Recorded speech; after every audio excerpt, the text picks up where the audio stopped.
Herkese günaydın. Malum bir FED günü. Şimdi dolar endeksiyle başlayalım. Dolardaki şu yatay süreç devam ediyor. Bunu konuşmuştuk zaten bugüne kadar, çarşambaya kadar bu yatayda FED'in alacağı kararlar beklenecek diye. Dolarda aslında çok bir değişiklik yok. Sadece şu üçgen bir yukarıya kırılmış durumda. Belki bu süreç için şuraya bir trend çizgisi atabiliriz.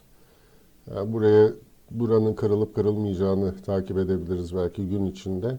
Ancak tabii FED kararı sonrası ancak kesin olarak yönümüz belli olacak. Hafta başında yaptığım analizde doların %8'lik yükselişine karşılık dolar Türk lirasının %60'larda bir yükseliş gösterdiğini göstermiştim sizlere. O yüzden aslında çok fazla bir etkisi olacağını zannetmiyorum. Çünkü dolar TL daha çok yurt içi değişimlere göre hareket ediyor şu an. Ancak tabii dolar endeksi de her zaman bizim için önemli olacak. Evet, yukarıda FED sonrası takip edeceğimiz seviyeleri şöyle bir belirleyelim. Yukarıda 97.80, 97.38 direnci var. Aşağıda ara destek olarak 95.26, 95 seviyesi diyelim şu bölge. Ve esası önemli olan aşağıda 93.43, 93.23. Bunun altına gelirse tekrar şu yatay banda geri döndü anlamına gelecek. Bu yatay sürecin ve şuradaki üçgenin hedefi yukarıdaki 97.80-97.38 aralığı olduğunu unutmayalım. Bunun üstüne kırılması demek dolarda ciddi bir yükselişin geleceği. Altını ve gümüşü etkileyebilecektir. Buraları yakından, bu bölgeleri yakından takip etmek gerekir. Şimdi geçelim biz dolar TL'ye.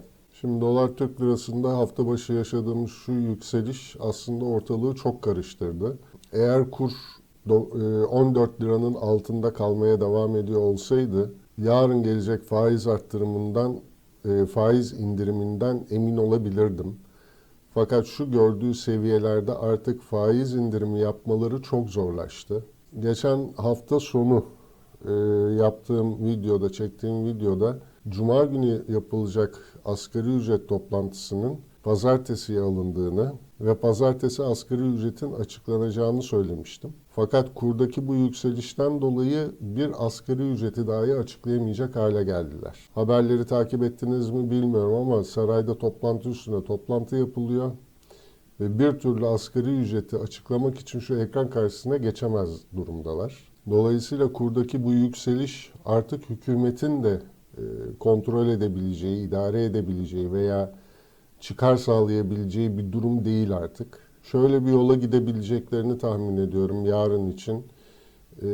Faiz indirimi yapmayıp bu ayı pas geçip kurda bir geri çekilme sonrasında asgari ücreti açıklayıp bir ay boyunca da bu açıklanan asgari ücretin propagandasını yapabilme şansları olacak. Sonuçta AKP'nin en çok oy aldığı kesim asgari ücretliler. Dolayısıyla bu kesime yönelik bir propaganda yapmak zorundalar, bir süreç işletmek zorundalar.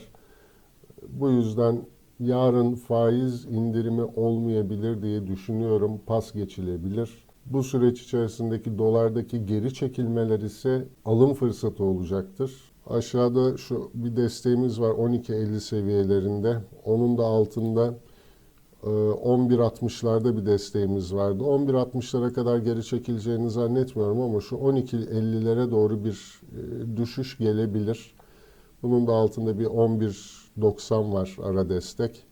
Yani şu aralığa doğru bir geri çekilmenin yaşanması şaşırtıcı olmayacak açıkçası benim için. Ki bu sayede asgari ücreti daha rahat açıklayabilecekler ve bir sonraki faiz kararına kadar da bunun propagandasını yapıp ekmeğini yiyecekler açıkçası. Bugün içinse Merkez Bankası nerede devreye girecek? Açıkçası şu an onu bekliyoruz. Bir önceki zirvesinin de şu an üstüne atıyor. 14.63'lerin üstüne attı. Yani işte Merkez Bankası'nın nerede devreye gireceği bekleniyor şu an, tek durum bu dolar için. İşte aşağıdaki destek seviyelerimiz 14.28, 14.34 şu an desteği. Onun da altında 13.96, 13.92 desteği var. Şu hareketli ortalamaları da takip ederek bugünü geçireceğiz. Yapacak çok bir şey yok.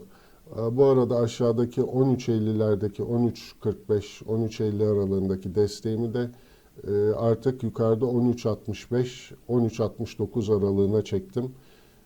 Gittikçe bu desteklerden dolayı stop seviyemizde yukarıya çıkacak ki karlılığımızı koruyabilelim. Evet, bugünlük de bu kadar olsun. Tekrar görüşmek üzere. Hoşça kalın.